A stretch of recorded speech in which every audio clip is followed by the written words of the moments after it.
Hi, I'm an anti-theist. I think it's time we make fun of these fuckers for the shit they do.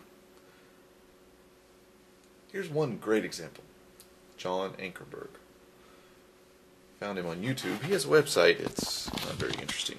You might like it, though, if you want a good laugh. Here's his video.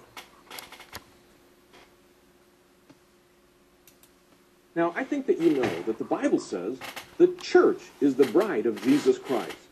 When we get to heaven, there's going to be an event called the marriage supper of the Lamb, where Christians are going to be united with Christ forever. Everyone dresses up for a wedding, right? It's especially important what the bride wears. Well, as a Christian, as part of the church, one who makes up the bride of Christ, what will you be wearing? What will you wear? You're going to die. You're going to go to heaven. When you get there, oh my God, what are you going to be wearing? This is so exciting! And I bet so many women out there thought they only got to do this once. Oh, what fun! And where will you get your clothes? The Bible gives us a very interesting answer to this question. Is he going to tell us that there's a mall in heaven? Do you think maybe there's a baby gap in limbo? I'd like you to listen.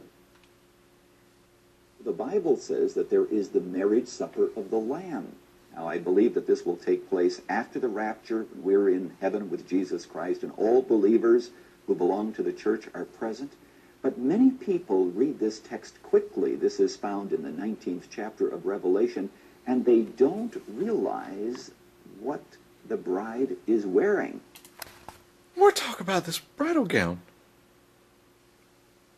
You think it's got a halo on it? Being bald, I could use some extra help up here. Let's hope. Listen carefully. Then let us rejoice and be glad and give glory to him, for the marriage of the Lamb has come, and his bride has made herself ready. And it was given to her to clothe herself in fine linen, bright and clean. For the fine linen is the righteous acts of the saints. Clothes her acts?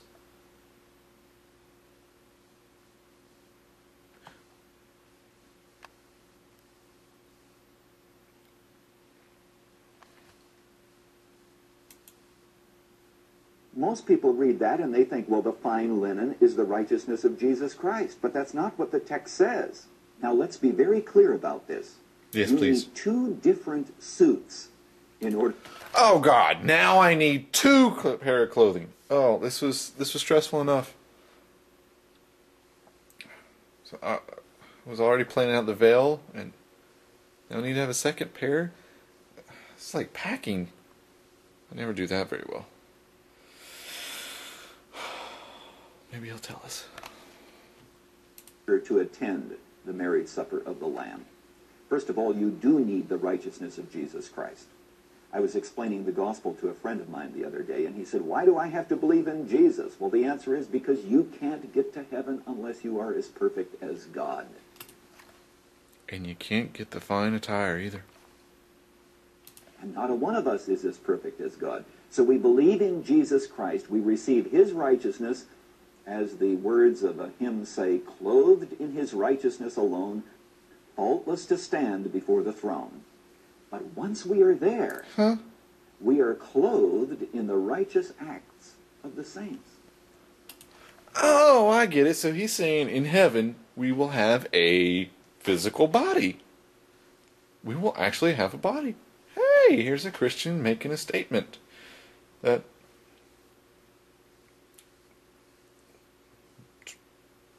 probably going to somehow be proven wrong later. I'm just guessing. Just a guess. John, what we are doing day by day is we are weaving a garment so that we will have something to wear at the marriage supper of the Lamb. Oh, our faith is our clothing. Oof. I'm going to be naked. You see, our works before salvation do not merit anything in God's sight, but after salvation, they are very, very precious to God. And I'm gonna be naked. Because they are so precious, we have the privilege today to prepare for that event. It's sobering to realize that the way in which I live today will contribute to what I will be wearing at the marriage supper of the Lamb. It is the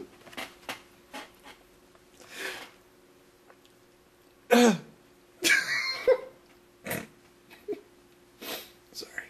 righteous acts of the saints. So, kiddies, what's the lesson today in Christian world? If you want a good wardrobe, better have good faith.